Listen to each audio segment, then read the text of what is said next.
Hello, everybody. I'm Bob Sherman. Have you ever heard of Hubbard Miller? Well, don't feel badly. I hadn't either.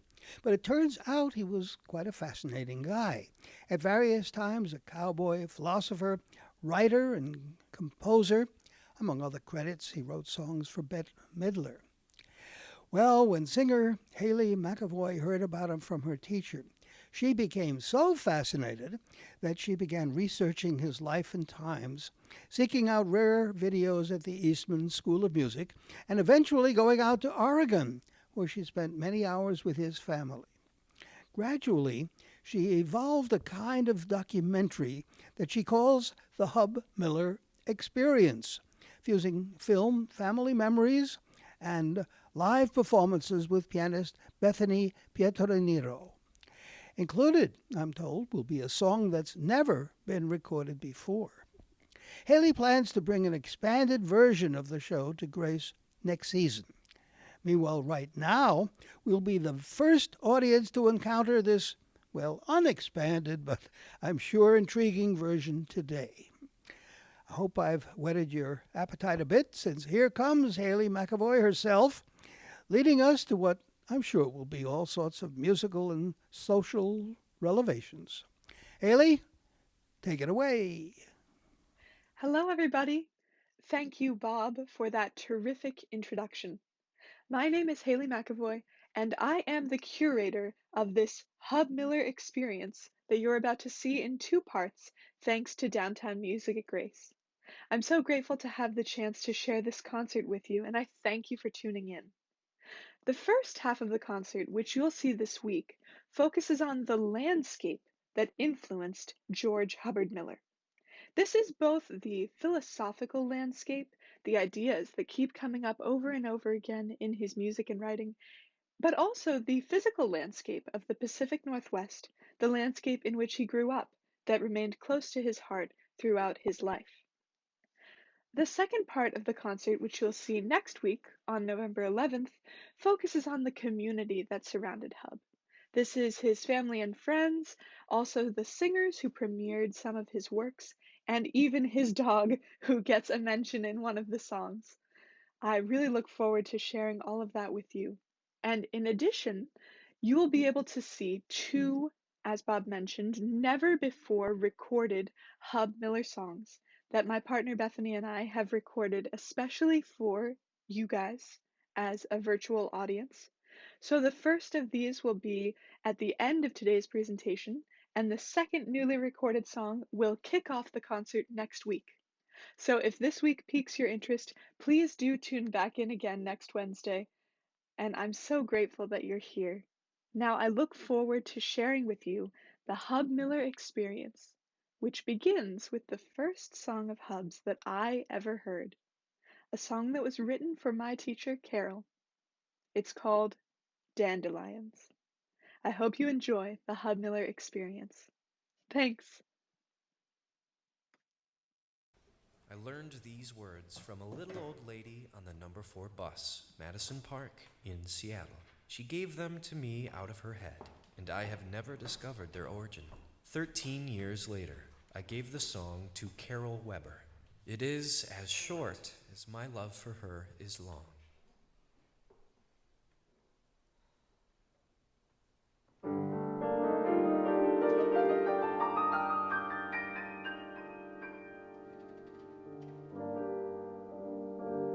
There surely must be a gold mine somewhere under the grass, for dandelions are popping up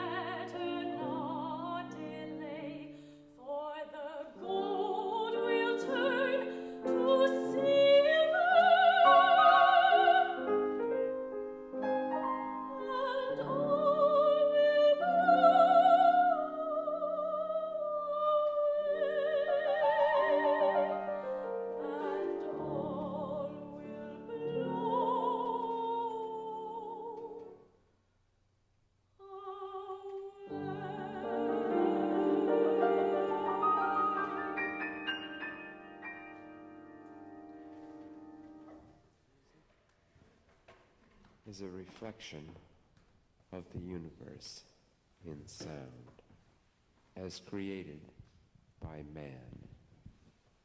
As such, it has a physical reality in the physics of sound and the techniques of composition. But being a reflection of the universe, there remains an infinite gulf between form and content. One can dissect a Bach prelude with medieval Jesuit intensity and not arrive at what it is about, why it is beautiful. The rules of harmony, counterpoint, form, and orchestration, as helpful as they may be at describing the physical attributes, are of no help whatsoever in this area. And yet it is this area that gives the piece its meaning, its importance, its greatness. Now, if we are to discover the important elements of music, we must turn from the reflection to the thing itself, from the music to the universe it reflects. What music means to me and what Dory means to me come together in this song. The three metaphysics: existence, beauty, and love.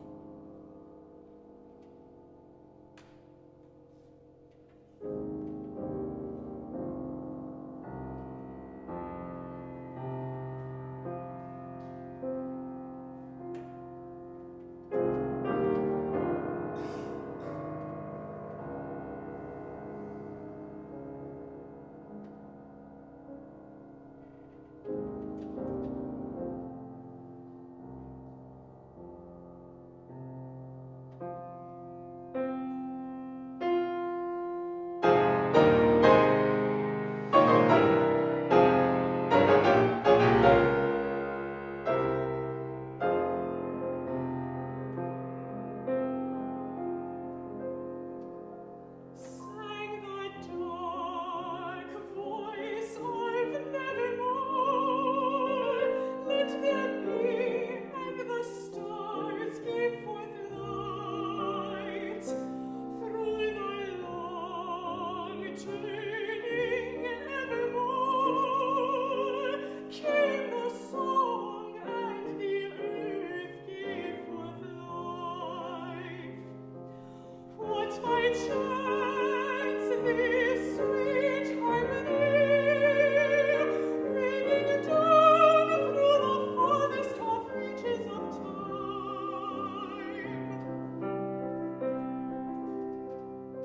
Came the rock that is piled into mountains that stand never guard in the cold of the night. Came the snow and the rain and the lake and the stream as it flows to this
A man both complicated and simple.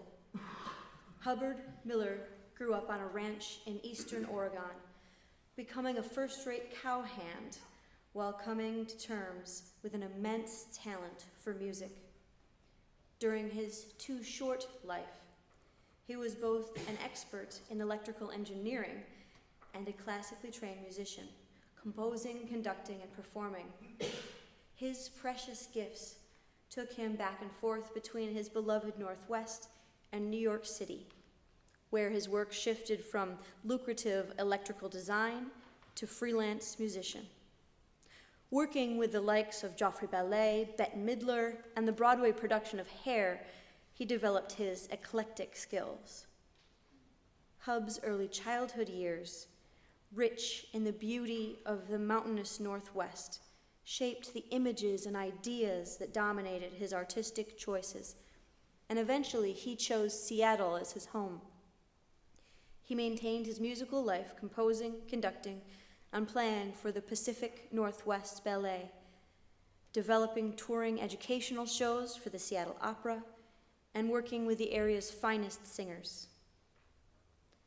Hub's jeans, ponytail, cowboy boots, alongside his appreciation for the simplicity of countrified music, made him suspect to the classical music circles. With a musical voice both fresh and unique, he embraced a multitude of styles. His studies in philosophy, especially the I Ching, underlined his own convictions about the unity of all life. Most of his songs set human experience against the backdrop of larger cycles, the cycles of life on Earth. So whether hiking in the mountains or presenting the magic of music to school children, Hub was always in the middle of a new creation, story, or song. Let the World Spin, from the text of the spinning song, sums up Hub's deep commitment to nature, a bond unbroken in his lifetime. His ability to embrace complex intellectual and spiritual concepts never overwhelmed the direct simplicity that imbues all of his music.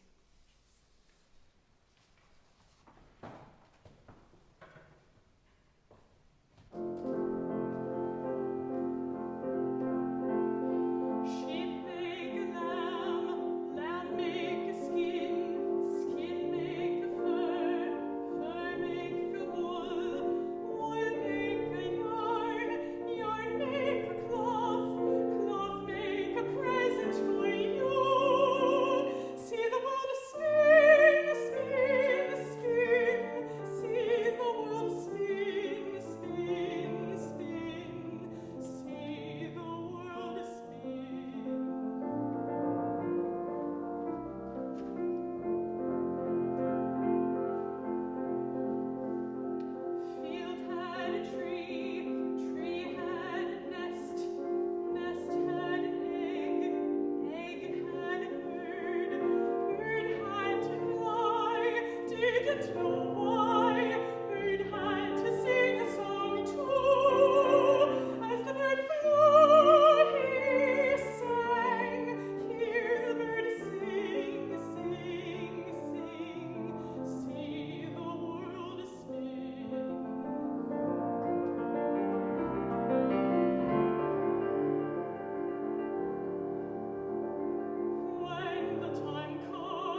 Something in the unique substructure of Pacifica allows time to flit back and forth insubstantially.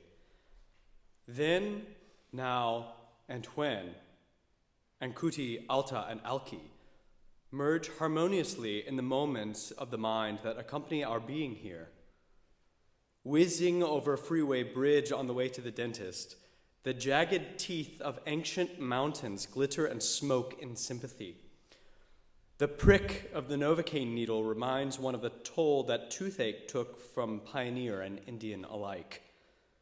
The scrape of the tool on enamel becomes glacial ice, scoring the rock beneath this office. While you wait for the numbness to set in, Seattle News Radio reports on Seahawk scores and Indian fishing controversies, and the commercial is for condominiums named Illihi and Chickenut. The picture on the wall is a seascape done at Shishi Beach, while the magazine that they bring you tells of war in the Middle East, chicanery in Congress, an increase in cancer, and a mother who beat her child to death because she was naughty in Sunday school.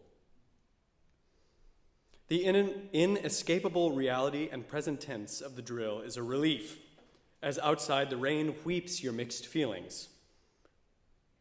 The Indian is a vital part of this thing called Seattle. This element in her history enriches us at every turning with a profound and unique past, and just possibly and profound and unique future.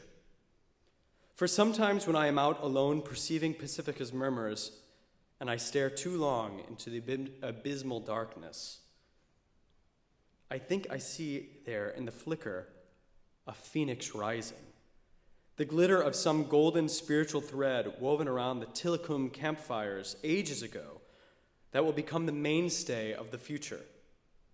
How like the universe to destroy that it might to create, to subjugate that it might free, as with the stars that exploded to forge the elements of earth, of life.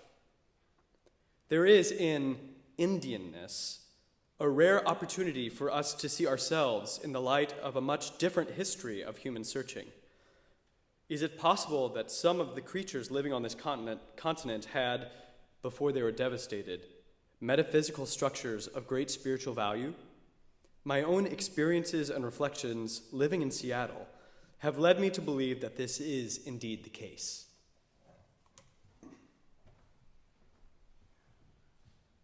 It was accepted custom among coast tribes that in storytelling and negotiations, one was permitted to lie twice, but twice only. This diplomatic maneuver helped save face. Thus, the grammatical expression, "I tell you 3 times," is the equivalent of the English, "the truth, the whole truth, and nothing but the truth."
Little brother,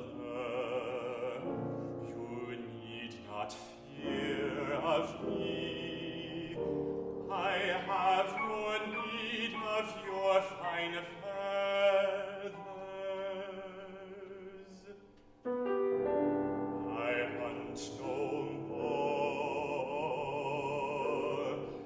the birds of this world.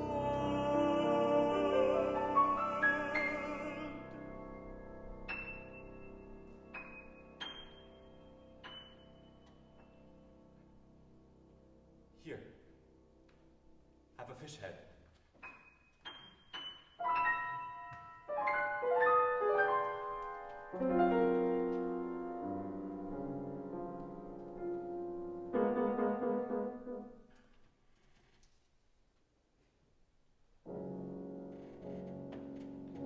Of raven stories, what can you sing me that tells of our beginnings and our ends? O flying spirit, my people worship. Is raven but a message that he sends?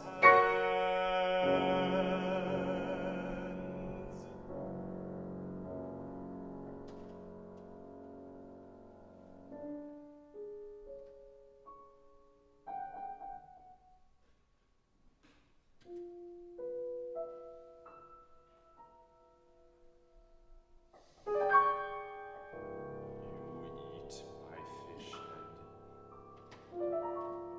You hear my question, but answer only with a smile.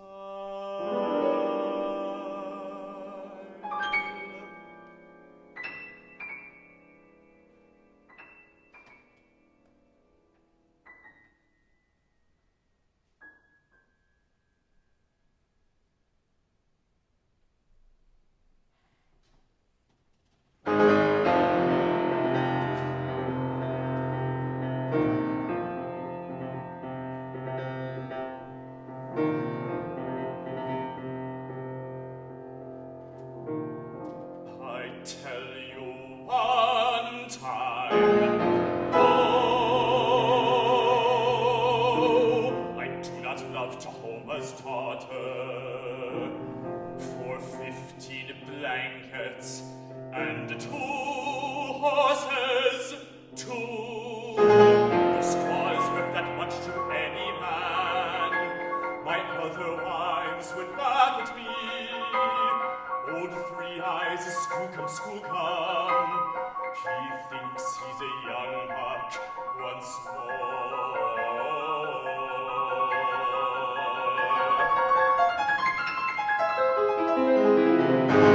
I tell you 2 times, no, no, I do not love Jehovah's daughter. But it would please him if I bought her, and my old bones need warming now on winter nights. For that price I could have anything, I could have many pleasures, I could have eagle feathers.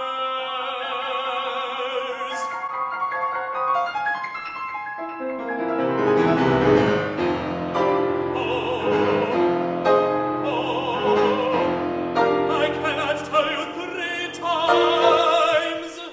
3 times I cannot tell you. No, for I do love Jehovah's daughter. Old Raven spoke to me about her.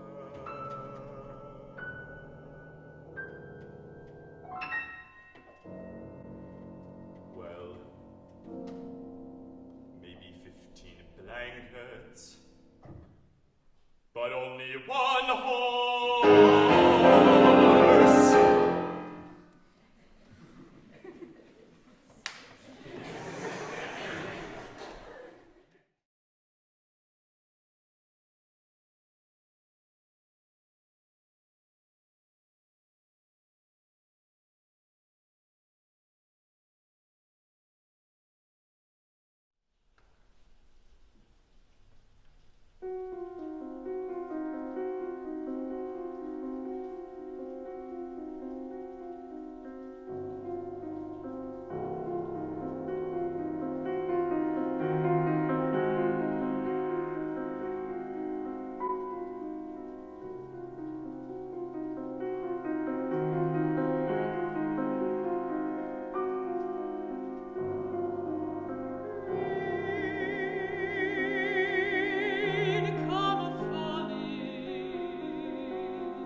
Tell us what will be.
archangel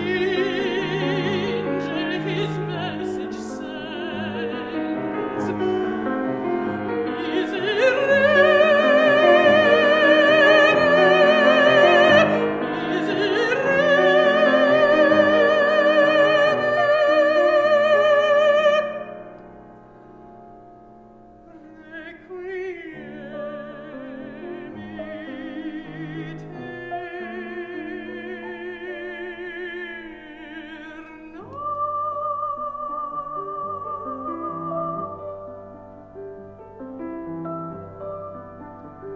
And the rains fall, and the flowers of summer grow, and the leaves turn, and the winter is white with snow, and the seas churn, and the winds blow, and the stars in the heavens burn.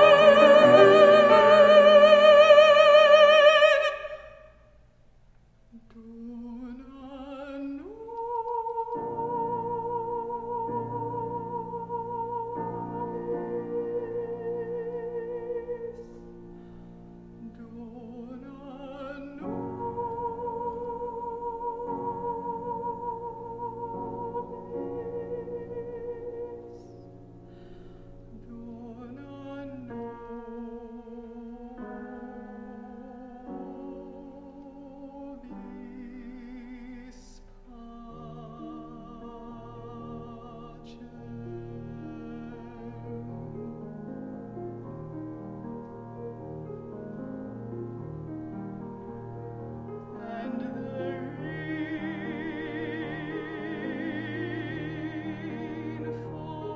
falls, and the flowers of summer.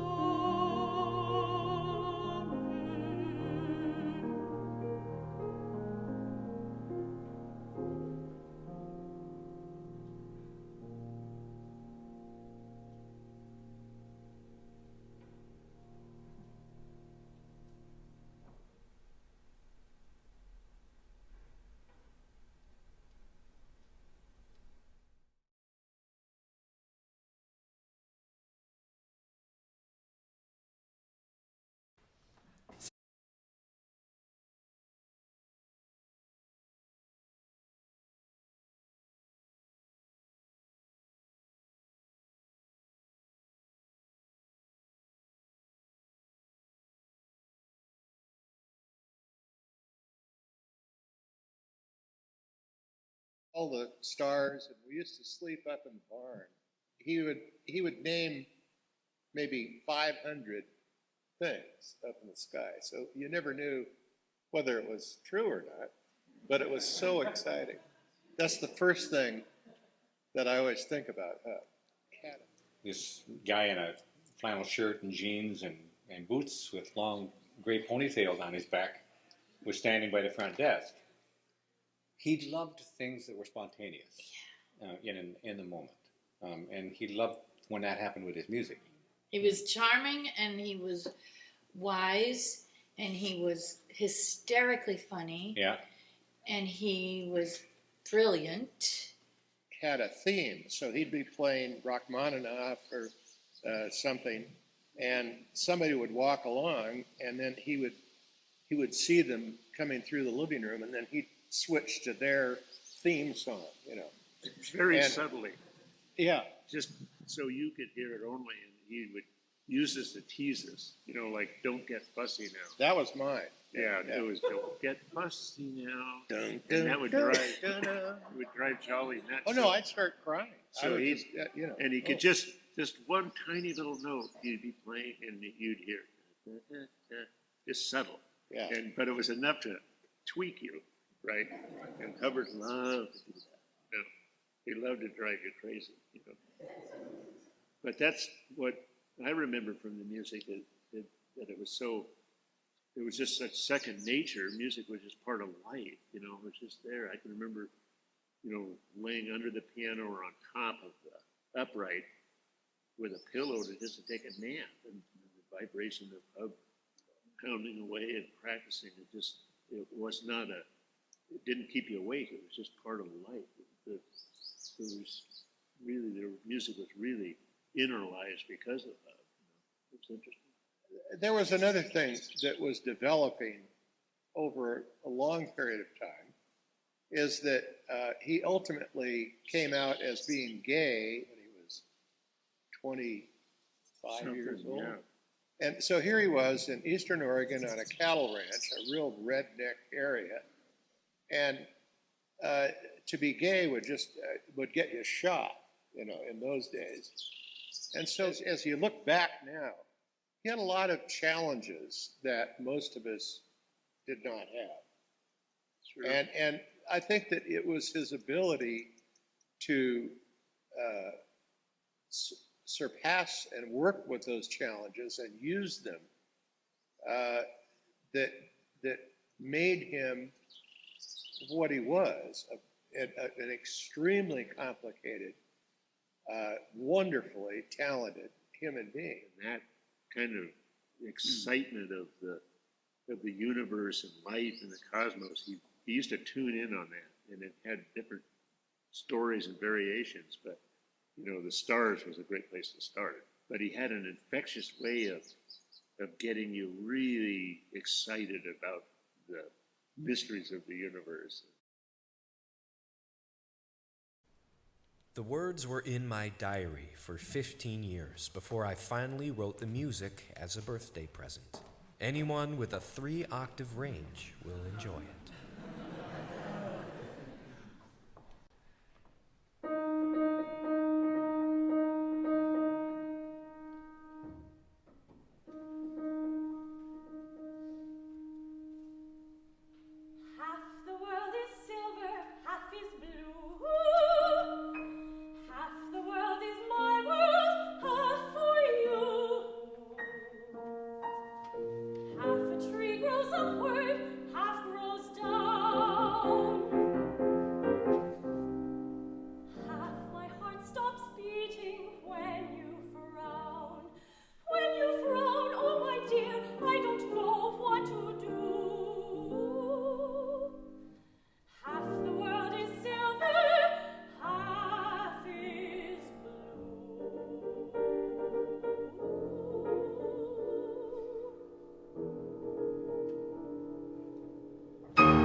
In 1976, a little puppy appeared at my door, and this is his story. Except, of course, he's still here.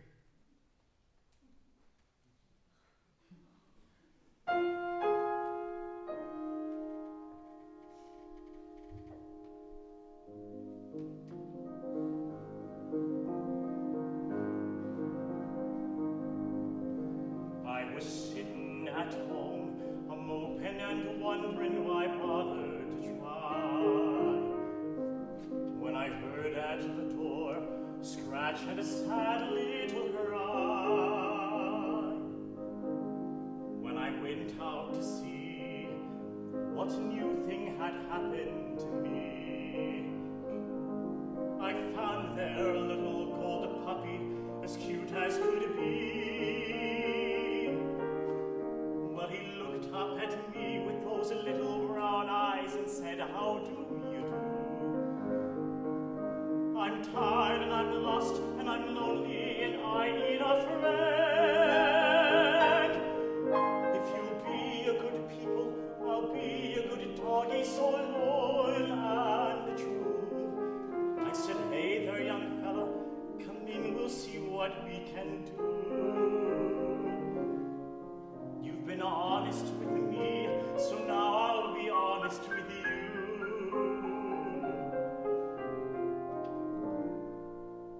And I reckon that maybe I need a friend too."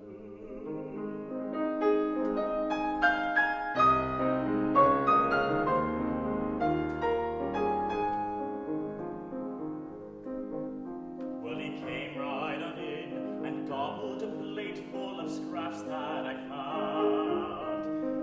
And he went round the house and had him a real good explore. And I smiled to myself, 'cause it made me feel good to have someone around. But I weren't smiling later when I found he had messed on the floor. And what's more, I discovered that Fido had had a good chew on the chair. And the whole place was jumping with fleas and covered with hair. And his brave little bark had frightened the mailman who went away.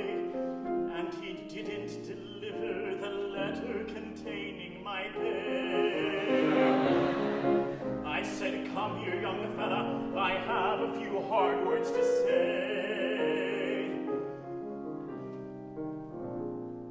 You will have to follow the rules if you're planning to stay.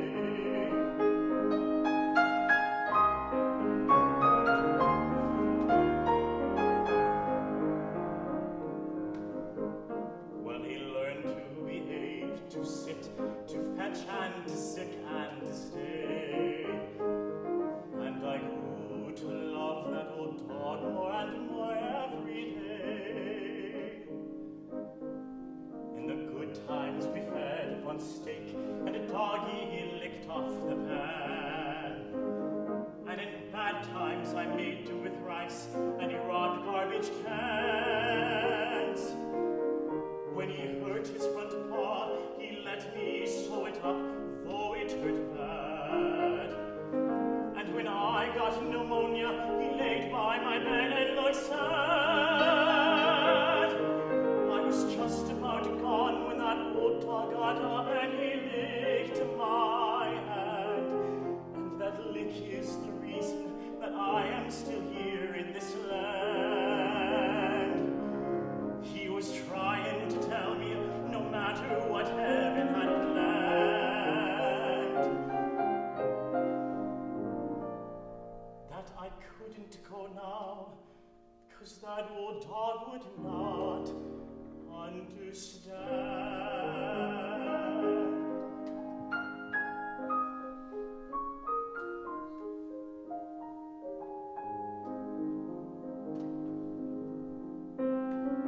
Well, the years went by, that old dog and I had a whole lot of fun. Playing stick, chasing cats, or going out to the hills for a run. But the way of the world clouds that summer is followed by cold winter snow. And that doggy went off to the place where the good doggies go. So I tell you this tale so that next time you're lonely or just feeling blue, remember this story, my friends, and here's what to do. Just answer the scratch at the door, no matter what it may be. If you give it your love, it will give it right back, for you see that loving gives meaning to life and a reason to be.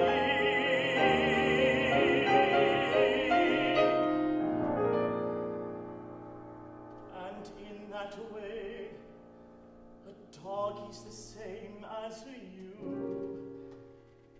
or me.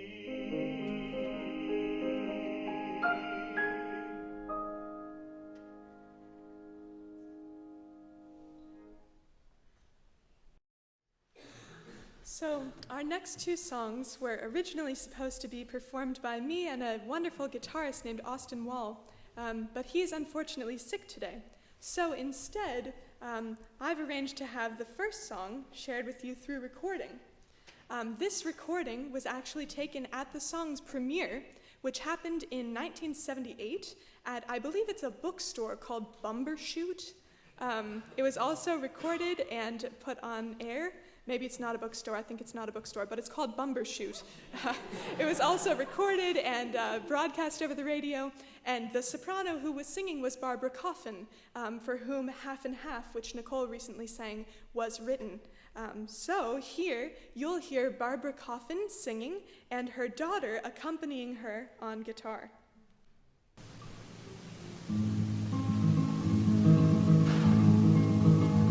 Morning sun, just thought I'd say hi.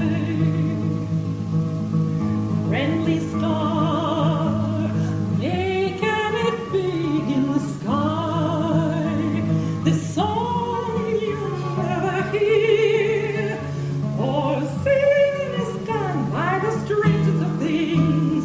One is me, one is free.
The next song, our lovely pianist Orlando has graciously agreed to play with me at last-minute notice.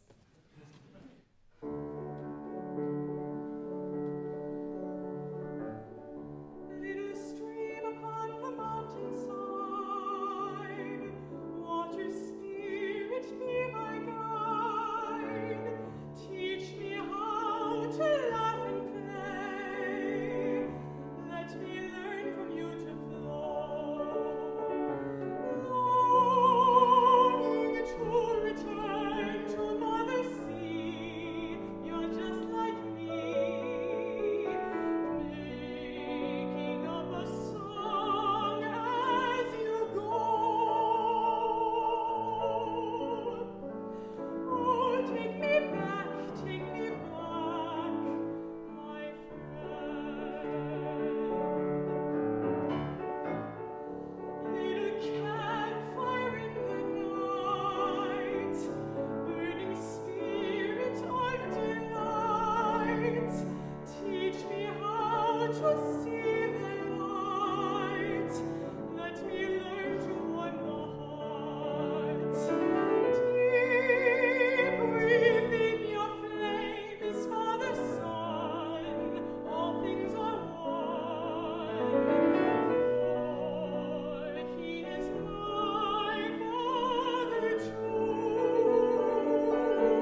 By late 1982, Hubbard Miller was experiencing increasingly severe stomach pains. He had always believed he would die young, and perhaps this fatalistic attitude was a factor in his putting up with the discomfort for an imprudent amount of time. When he finally visited a doctor, a somewhat reassuring diagnosis of an ulcer caused Hubbard Miller to delay further treatment. By the fall of 1982, the increasing intensity of the pain motivated him to seek another opinion. Surgery, after Thanksgiving, revealed cancer of the stomach, which had spread to his pancreas and liver. The doctors saw no hope for his recovery. The cancer was so advanced that Hubbard Miller had very little time left to live. Determined to avoid measures which would extend his life but result in costly and dehumanizing hospitalization, Hubbard Miller went home to Jolly and Dorothy Miller's to spend the final weeks of his life. A steady stream of visitors and callers were evidence to the number of people who loved Hub Miller and whose lives had been touched by his music and his large spirit.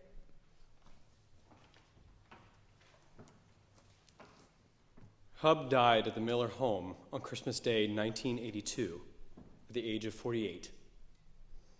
The last entry of his journal was dated Thanksgiving, 1982. I give thanks today for everything, for the miracle of existence, that something should be instead of nothing. I give special thanks to our unique place within the fabric of all things, consciousness, that puzzling part of the universe that perceives itself and that looks back on its own natural evolution in wonder and awe.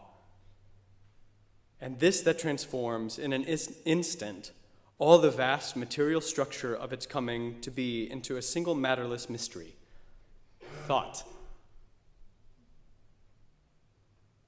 I give thanks for love, a curious coincidence of mammalian behavior that has elevated living from nearly being there to joy, sorrow, pain, and sharing. Finally, I give thanks to the good fortune I have had to connect to this universe through you, my dear friends and family.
As we near the end of today's introduction to Hub, I would like to thank you all so much for being here.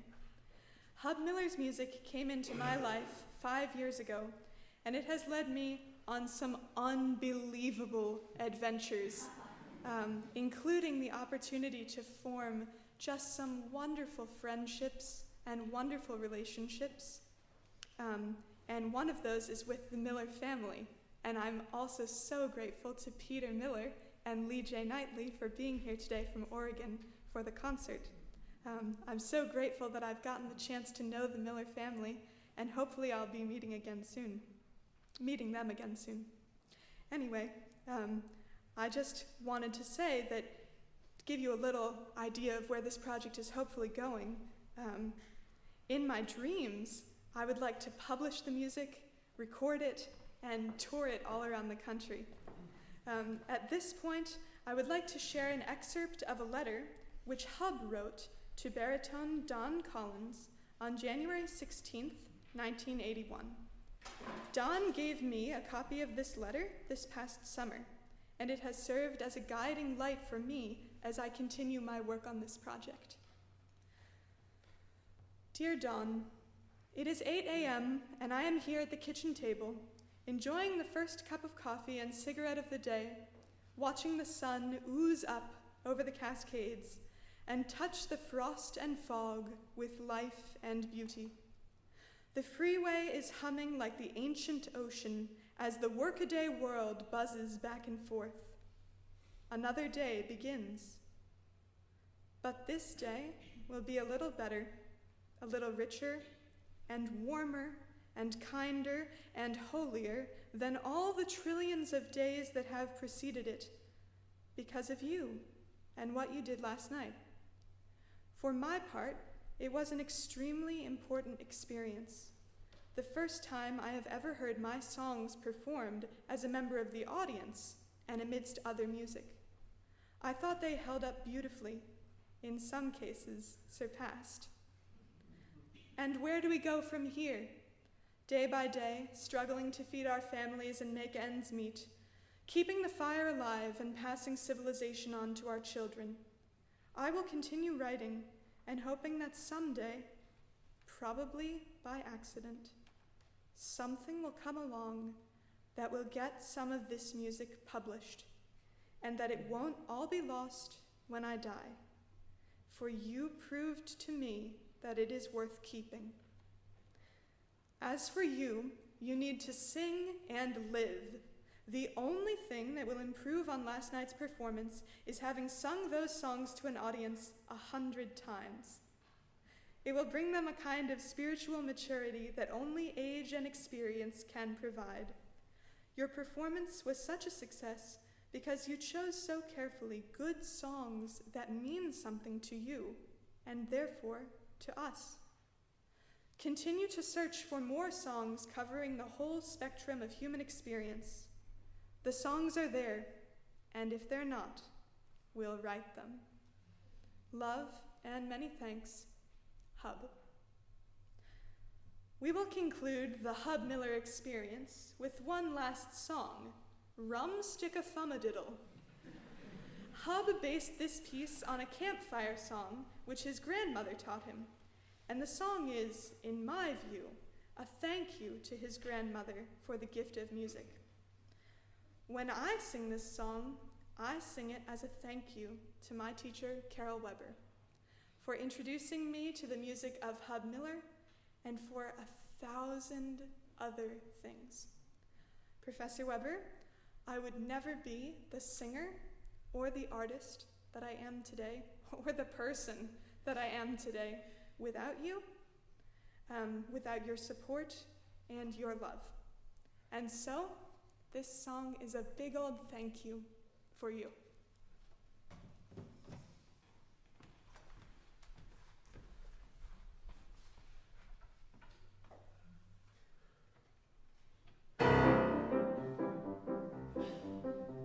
Rum, stick a thumb, a little ox, suck a periwinkle in, come and nippy cat, hit him with a boot jack. No!